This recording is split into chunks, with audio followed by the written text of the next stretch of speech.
నీకు వాళ్ళకి సంబంధం లేకపోతే స్టిక్కర్ నీకు అంటించుకుంటారండి? ఎమ్మెల్యే గానే వాడాలి స్టిక్కరు, లేదా ఫ్యామిలీ మెంబర్స్ ఎవరు ఆ కారులో వాడుతూ ఉంటారు. అంతేకాని బయట వాళ్ళు ఎందుకు వాడతారండి?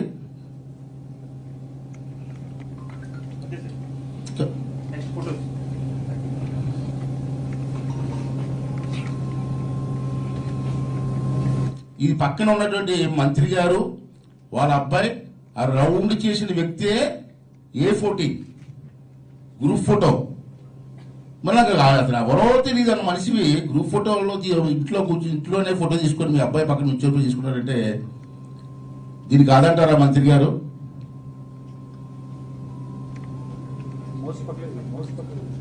ఇది పక్కన ఎమ్మెల్యే స్టిక్కర్ క్లియర్గా ఉంది. కారు ముందు కూర్చున్న ఫోటో ఎమ్మెల్యే స్టిక్కర్, అదే నెంబర్, టెంపరీ రిజిస్ట్రేషన్.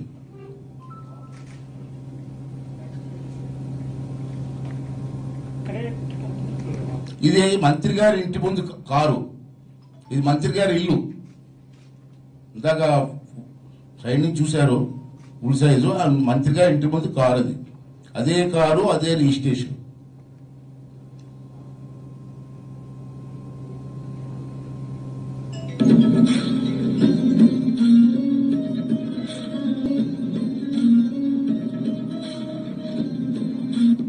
ఆ అబ్బాయి అదే కారు డ్రైవ్ చేస్తూ వాళ్ళ అబ్బాయి తిరుగుతున్నాడు.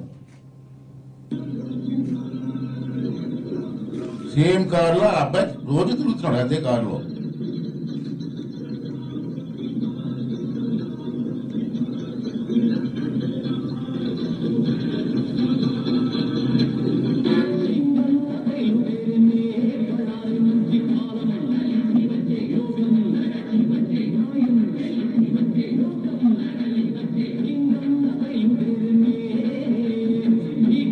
రాంగ్ అవసరం చూపించండి.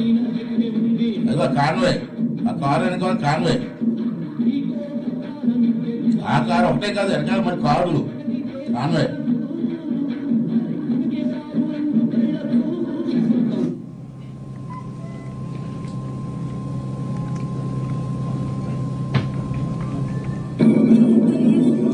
ఆ కారులో పైన ఓపెన్ చేసి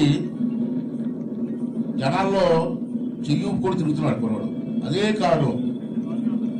అది కాన్వే, వెనక కాన్వే కూడా చూడండి ఎంత కాన్వే అంటే. ఇదే ఎలక్షన్ కాన్వే అనుకో, గేట్లు తిరుగుతున్న ఫోటో అది.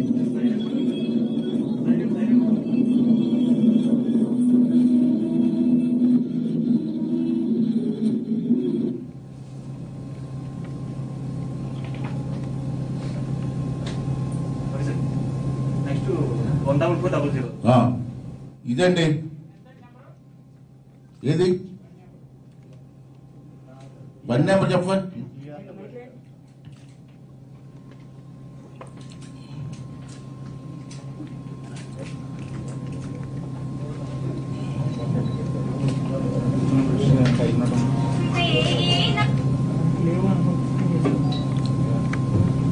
సరే చెప్తే TS09 DC TC 0262. ఇది తెలంగాణ రిజిస్ట్రేషన్ అండి. దీన్ని బట్టి ఏంటంటే ఇంతకంట మంత్రి గారికి ఏమైనా ప్రూఫ్స్ కావాలా? ఇంకా ఉన్నాయి చూపించడానికి, అందరు ఉన్నాయి. ఒక్కొక్కటి రిలీజ్ చేస్తాను నేను.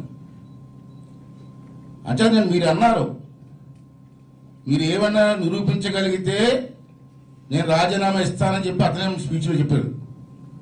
నేను కామెంట్ చేశారు, ఇదిగో నేను చూపించాను. దీనికి మళ్ళీ నా కామెంట్ ఏంటంటే, ఒక ముద్దాయి అదే కేసులో సేమ్ కేసులో ముద్దాయిగా ఉండి అరెస్ట్ అయ్యి రిలీజ్ అయినటువంటి ఆ ముద్దాయి మీ కారు ఇవ్వడం ఏంటి? అందులోకి పుట్టినరోజు కానుకన్నారు. పుట్టినరోజు నాడు లంచం తీసుకున్నావు. అంత ఖరీదైన కారు, ₹1,00,00,000 విలువ చేసే కారు నీకు ఇచ్చాడంటే ఏదో ఆశించి కదా ఇచ్చాడు. ఏంటి ఆశించి ఇచ్చాడో మీరు చెప్పాలి అప్పుడు మంత్రి గారు. అంచేత మీరు కప్పుర్ని చెప్పి తప్పించుకోవడం కాదు, మీరు అడ్డుగా బుక్ అయిపోయారు, అడ్డుగా మాట్లాడుతున్నారు. అంచేత ఈ వాస్తవాలన్నీ ఒప్పుకొని నైతిక బాధ్యత వహించి మీరు రాజీనామా ఇస్తే మంచిది. ఎంక్వైరీ చేయమని ముఖ్యమంత్రి గారు నిర్ణయం చెప్పాను. మరి ఎంక్వైరీ వేస్తారా లేదని తర్వాత సంగతి. ఒక మంత్రి మీద అభియోగం వచ్చినప్పుడు ఎంక్వైరీ చేస్తున్నప్పుడు ఎంక్వైరీ టైంలో మంత్రిగా ఉండడం మంచిది కాదు. అంచేత మీరు ఎంక్వైరీ వేసి ఒకవేళ మంత్రి గారు కడిగిన ముచ్చు అని చెప్పి ఎంక్వైరీ తేలితే మీరు మంత్రి పదవి ఇచ్చుకోండి, ఇద్దరు ఉన్నారు. కానీ అభియోగం వచ్చినప్పుడు చరిత్ర చూస్తే చాలా మంది ముఖ్యమంత్రులు లాంటి వాళ్ళే అభియోగం వస్తేనే రాజీనామా ఇచ్చి వెళ్ళిపోయిన సందర్భాలు ఉన్నాయి మన రాష్ట్రంలో. ఈ మీద ఇంత క్లియర్గా అభియోగం వచ్చినప్పుడు మేము ఇంకా ఫోటోలు అవి చూపించాం, ఎవిడెన్స్ ఇచ్చాం. అచ్చెన్నాయుడు విషయంలో అయితే ఎవిడెన్స్లే లేవు. మీకు ఒక్క ఫోటో కూడా చూపించలేకపోయారు, ఒక కాగితం కూడా చూపించలేకపోయారు. అరెస్ట్ చేసి 75 రోజులు జైల్లో పెట్టారు. ఇవాళ మేము చూపిస్తున్నాం, ఇంకా చూపించడానికి రెడీగా ఉన్నాం. మీరు ఏ ఎంక్వైరీ చేసినా ఎంక్వైరీ ముందుకు వెళ్ళి ఎంక్వైరీ ఆఫీసర్లు ఎవరైతే ఏవడిగా సరే సబ్మిట్ చేయడానికి మేము సిద్ధంగా ఉన్నాం. ఇంతకంటే మీకు ఏం కావాలండి?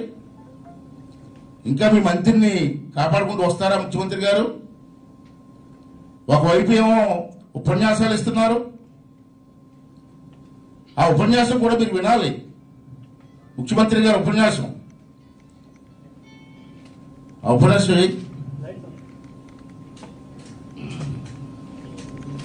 కాల్ సెంటర్ ఏర్పాటు చేయబోతా ఉన్నాము. నేరుగా చీఫ్ మినిస్టర్ ఆఫీస్ కి కాల్ సెంటర్ ఏర్పాటు చేయబోతా ఉన్నామని చెప్తా ఉన్నాము. ఏ ఒక్కరికి ప్రభుత్వ పథకాలు అందకపోయినా, ఏ ఒక్కరికి వివక్ష కనబడినా, ఏ ఒక్క చోట లంచాలు కనిపించినా నేరుగా ముఖ్యమంత్రి కార్యాలయానికి నేరుగా ఫోన్ కొట్టి చెప్పచ్చు అని చెప్పి నేను ఇవాళ మీ అందరికీ కూడా చెప్తా ఉన్నాను. నేరుగా సీఎం ఆఫీస్ నెంబర్ మీ అందరికీ అందుబాటులో ఉంటుందని చెప్తా ఉన్నాను. చూశారు కదా, వాళ్ళ అమ్మగారు పక్కన ఉండగా వాళ్ళ అమ్మగారు సాక్షిగా మాట్లాడిన మాటలు అవి. మరి నిన్న మేము ఫోన్ చేసాం,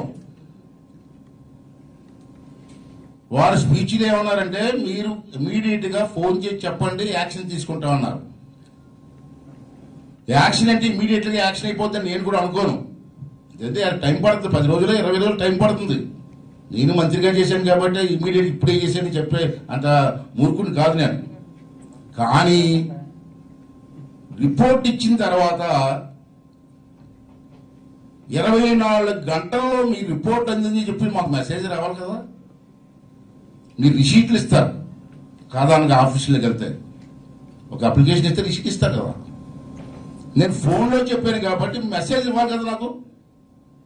అయ్యన్ మంత్రి గారు మీరు ఇచ్చిన రిపోర్ట్ అందింది, ఇమీ చర్య తీసుకుంటాం, త్వరలోనే తీసుకుంటాం అని చెప్పి మెసేజ్ కూడా ఇవ్వాలి కదా. ఈవేళ నేను మాట్లాడేప్పుడే రిపోర్ట్ ఇచ్చి 24 గంటలు అయిపోయింది. కనీసం మెసేజ్ కూడా లేదు నాకు. అంటే నువ్వు ఇచ్చిన స్పీచ్కి మీ పనితీరుకి ఏమైనా సంబంధం ఉందా ముఖ్యమంత్రి గారు అని చెప్పి ఈవేళ మాట్లాడుతున్నాను నేను. అరే ఓ మాజీ మంత్రిని 37 సంవత్సరాల నుంచి ఆ రాజకీయాల్లో ఉన్నటువంటి ఒక వ్యక్తిని నేను రిపోర్ట్ ఇస్తేనే దిక్కు మొక్కు లేదు, సామాన్య రిపోర్ట్ ఇస్తే నువ్వు యాక్షన్ తీసుకుంటావా? ఎన్నాళ్ళయ్యమ్మా జనాలు మోసం చేస్తారు. ఇప్పటికైనా ముందుకురా, ఇచ్చిన మాట మీద నిలబడు, నీ మంత్రిని కాపాడడం కోసం ప్రయత్నం చేయకు. ఇమీడియట్ గా నువ్వు అన్న మాట ప్రకారంగా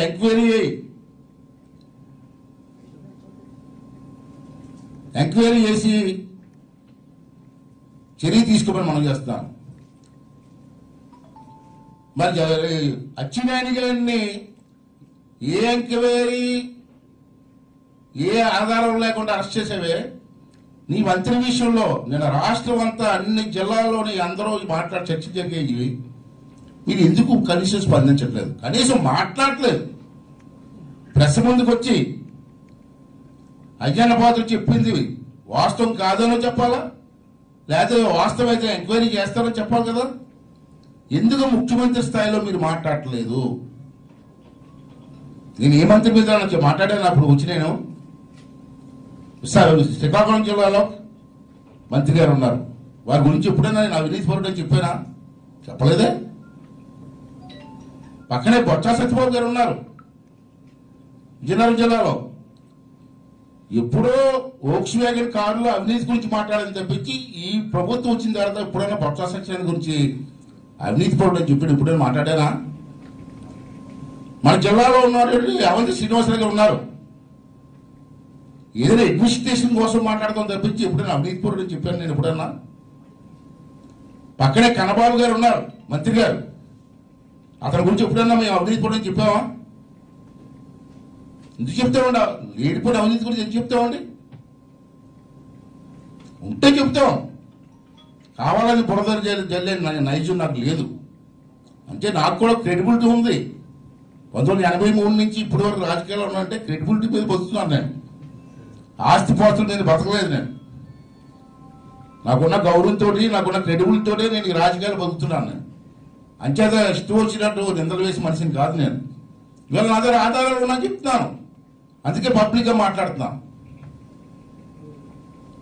నీకు అలాగే మానవత్వం ఉంటే రాజీనామా చేయండి, అంతేగాని నాకు సంబంధం లేదు నాకు సంబంధం లేదని చెప్తే ఎట్లాగండి? తప్పది. ఎంతకాలం మీరు ప్రజలు మోసం చేస్తారండి? నీతి కప్పులు ఎన్నా చెప్తారండి? ఒక పక్కన రాష్ట్రాన్ని దోచుకు తింటున్నారు, పక్కన మళ్ళీ పక్కకి వెళ్తున్నాం, ఆ సబ్జెక్ట్ వేరు, మళ్ళీ నీతి కప్పులు చెప్తున్నారు. ఇగో ఇప్పుడు మాట్లాడారు, ఉపన్యాసాలు ఇస్తూ ఉంటారు. అసలు ఇమీడియట్గా మంత్రి గారే ముందుకు వచ్చి రాజీనామా ఇస్తారా, లేదా ముఖ్యమంత్రి గారే ఎంక్వైరీ చేసి ముందుగా సస్పెండ్ చేసి మరి మంత్రి మండలిని తప్పిస్తారన్నది ప్రభుత్వం నిర్ణయం తీసుకోవాల్సిన అవసరం కూడా ఉందని చెప్పి ఈ సందర్భంలో మనం చేస్తున్నాం. ఇవాళ ఈ బెంజి గారు ఈశ్వర్ మంత్రి గారు అబ్బాయి పేరు, ఇది డిసెంబర్ 12వ తారీఖున అతనికి రిలీజ్ చేశారు. ఆ రోజునే డిసెంబర్ 12వ తారీఖునే 2019లో అక్కడ ఫేస్బుక్ లో పెట్టారండి. ఫేస్బుక్ లో ఏమని పెట్టారు? ఎవరు పెట్టారు? మన యువనేత గుమ్మనూరు ఈశ్వర్ అన్న గారు బెంచ్ కారు వాహనం తీసుకోవడం జరిగింది అంటూ గుమ్మనూరు యువసేన పేరుతో ఫేస్బుక్ లో వాళ్ళే పెట్టుకున్నారు. వాళ్ళు యువసేన, ఈశ్వరరావు గారి యువసేన పెట్టినటువంటి ఫేస్బుక్ లో, ఇది నేను పెట్టింది కాదు. మరి మీ కారు పెట్టకపోతే మీ యువసేన ఎందుకు పెట్టారండి ఫేస్బుక్ లో? రెండోది ఏంటంటే కార్తీక్ పెళ్ళయింది. ఎప్పుడు పెళ్ళయింది? జూలై 26వ తారీఖు కుర్రాడు పెళ్ళయింది. ఆ కారులో మొత్తం అంతా ఈ కారులోనే పెళ్లి అంతా చేశారు. అవి కూడా సాక్ష్యాలు ఉన్నాయి. ఎవడైనా ఓపెన్ చేయడానికి వచ్చి కారు ఇచ్చేస్తాడు నీకు? ఎమ్మెల్యే స్టిక్కర్ వేసుకుని తిరగ చెప్తాడండి.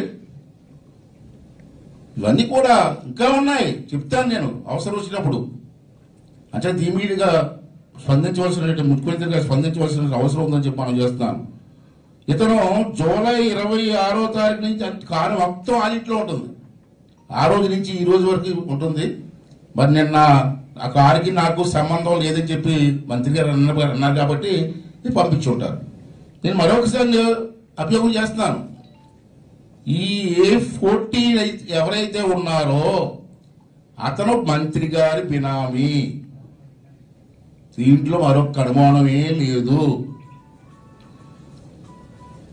అతను మందుల వ్యాపారంలో హోల్సేల్గా వ్యాపారం చేస్తాడు కాబట్టి దాంట్లో ఆ లావాదేవీలను చూసుకొని మంత్రి గారికి ఇద్దరికి కూడా బినామీగా ఉండి ఈ వ్యవహారం అంతా నడిపిస్తున్నారు. మంత్రి గారి దగ్గర కార్యక్రమాలు చేసుకోవడం కోసమే ₹1 కోటి పెంచుకారు ఈ బెంజి మంత్రికి ఇచ్చారు. బెంజి జయరాం మంత్రి గారు అంచా దీని మీద ఇమీడియట్ గా ముఖ్యమంత్రి గారు స్పందించవలసినటువంటి అవసరం కూడా ఉందని చెప్పి మనం చేస్తాను. అలాగే నువ్వు నెంబర్ ఇచ్చావు 14400. ప్రాపం గుడ్డిగా ప్రజలంతా ఫోన్ చేస్తే అయిపోతుంది అనుకుంటున్నారు జనం. ఒక మంత్రికే దిక్కి లేదు, మాజీ మంత్రికే దిక్కి లేదు రా బాబు అని చెప్పడం. కనీసం ఇప్పటికైనా స్పందించమనండి. అక్కడ ఫోన్ ద్వారా అమ్మాయి, నేను చూసాడు అమ్మాయి మాట్లాడడం, ఆ అమ్మాయికి ఏమీ తెలియదు, తెలియని వాళ్ళే పెట్టాడు అక్కడ. తెలియకపోతే మంచిది కదా. ఆవిడేమైనా రిపోర్ట్ ఇస్తూ ఉంటే ఏసీబీ ఆఫీస్కి వెళ్ళి ఇవ్వకూడదండి అని చెప్తుంది నాకు. ఏసీబీ ఆఫీస్కి వెళ్ళడం నాకు తెలీదా? ఏసీబీ ఆఫీస్కి వెళ్ళిలాగుంటే నువ్వెందుకు ఆ ఫోన్ ఎందుకు, నువ్వెందుకు దండక కదా అక్కడ? అదో వేస్ట్ కదా టైము. మరి మీరు మాట్లాడడం ఎందుకు? ఏసీబీ ఆఫీస్కి వెళ్ళండి, ఆధార్ కార్డు నెంబర్ ఇస్తారా? ఇంకా అయ్యో బ్యాంక్ కార్డు నెంబర్ అడగలేదన్నాను, బ్యాంక్ అకౌంట్ నెంబర్ అవుద్దామని అడిగారు. అంటే ఇది ఎంత ఎటకారం అయిపోయిందంటే అంత ఎటకారంగా అడ్మినిస్ట్రేషన్ జరుగుతుంది. దీని మీద చర్యలు తీసుకోవాల్సిన అవసరం ఉందని చెప్పి మనం చేస్తున్నాను.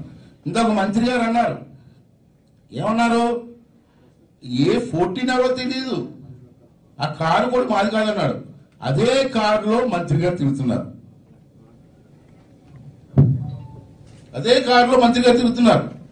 మరి కారు తెలియదన్ను, ఆ మనిషి తెలియదన్ను.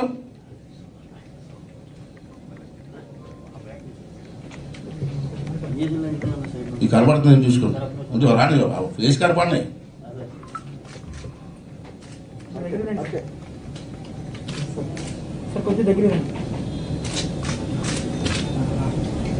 మరి అదే కారులో, అదే నెంబర్ కారులో A14 ఇచ్చినటువంటి బెంచ్ కారులో మంత్రి గారు స్వయంగా తిరుగుతున్నారు.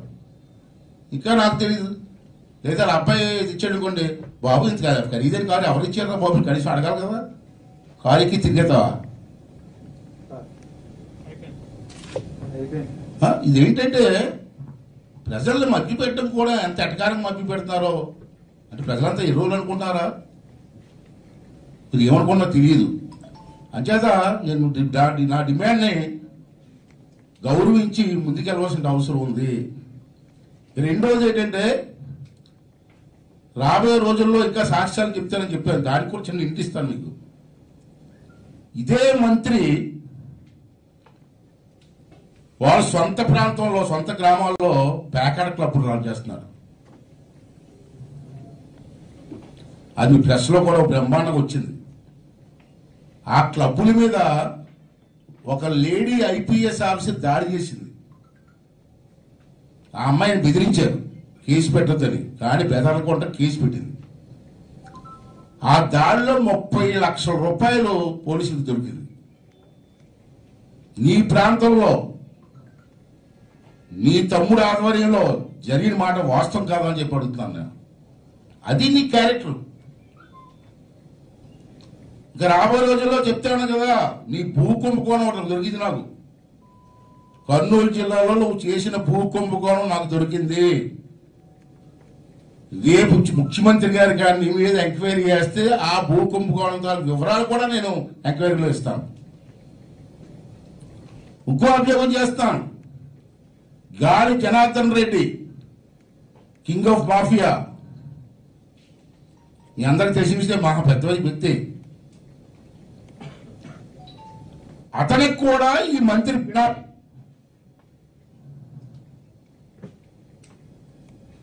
ఆ ఎంక్వైరీలు అది కూడా చెప్తాను, నేను వివరాలు చెప్తాను, దానికి సాక్ష్యాలతో సాధిస్తాను. అప్పుడు నువ్వు చెప్పవలసిన సమాధానం చెప్పు. ఇన్ని అభియోగాలు ఉన్నటువంటి మంత్రిని మంత్రిమండలిలో ఉండడం అవసరమా ముఖ్యమంత్రి గారు? ఇది ఒకసారి ముఖ్యమంత్రి గారు పెద్ద మనసుతో ఆలోచించండి. ఈ విషయం అప్పుడే ఆల్రెడీ నిన్న మాట్లాడిన మాటలు నేషనల్ మీడియాకి కూడా వెళ్ళిపోయి ఢిల్లీలో కూడా చర్చ జరుగుతుంది. ఈ చిన్న విషయం కాదు. ఈవేళ అటువంటి అవినీతి మంత్రులను కాపాడడం వల్ల నీకు చెడ్డ పేరు వస్తుంది, ఈ ప్రభుత్వానికి చెడ్డ పేరు వస్తుంది. అది ఒకసారి ఆలోచన చేసుకోమని ముఖ్యమంత్రి గారిని అడుగుతున్నాను. లేదు అజయ్ పోతులు గారు వాగుతాడా, డిస్టోర్షన్ మాట్లాడతాడని చెప్పి దాడి చేస్తావా? అచ్చినాయుడులా తీసుకెళ్ళి జైలు వేస్తావా? వేసుకోండి, సిద్ధంగా ఉన్నా. అలాంటి ఆడికి భయపడే రకం కాదు ముఖ్యమంత్రి గారు. భయంపించి ఏదో లోపరుచుకుందాం అని చూస్తే భయపడే రకాలు కాదు మేము చెప్పి ముఖ్యమంత్రి గారికి ఈ సందర్భం మనం చేస్తాం. ఏం చేస్తావా? చేస్తే తీసుకెళ్లి జైలు వేస్తావు. నేను రెడీగా ఉన్నా, తీసుకెళ్ళి ఏ మాట్లాడితే జైలు వేస్తావా? వేసి లేకపోతే ఏం చేస్తావు? రౌడీ కొంత కొట్టిస్తావా? కొట్టించి దానికి రెడీగా ఉన్నాను. లేకపోతే మీ మంత్రి గుడివాడు నాని చేత లారీతో గుర్తించేస్తావా? గుర్తించే చూసుకుంటాం. లేకపోతే మీ బ్యాచ్ మీ తాత రాజన్న బ్యాచ్ ఉంది కదా, వాళ్ళతో మటర్ చేయించేస్తావా? చేయించే చూద్దాం. ఇలాంటి బెదిరింపులు పెరిగిపోయే రకం కాదు. మేము మాట్లాడుతూనే ఉంటాం. ఏ తప్పులు చేసినా, ఏ తప్పుడు నిర్ణయాలు తీసుకున్నా ఓపెన్ గా మాట్లాడి కామెంట్ చేస్తూనే ఉంటాం. నువ్వు ముందు మంచి నిర్ణయాలు తీసుకో, రాష్ట్రాన్ని కాపాడమని చెప్పి ఈ సందర్భంలో తెలియజేస్తూ, వరకు లాస్ట్ కీపింగ్ ఒకటి ఉండాలా, అది చూపించే కదా. ఇప్పుడు చూపించే కదా మంత్రి గారిది. ఇవన్నీ కూడా నేను ముందు పెట్టాను. ముఖ్యమంత్రి గారి దయించి బాగా ఆలోచించి ఒక నిర్ణయం తీసుకొని దీని మీద ఎంక్వైరీ చేసి మంత్రి గారిని ఇమీడియట్ గా మంత్రి మండలిని తప్పించాలని చెప్పి డిమాండ్ చేస్తూ సెలవు తీసుకుంటాం. Thank you very much.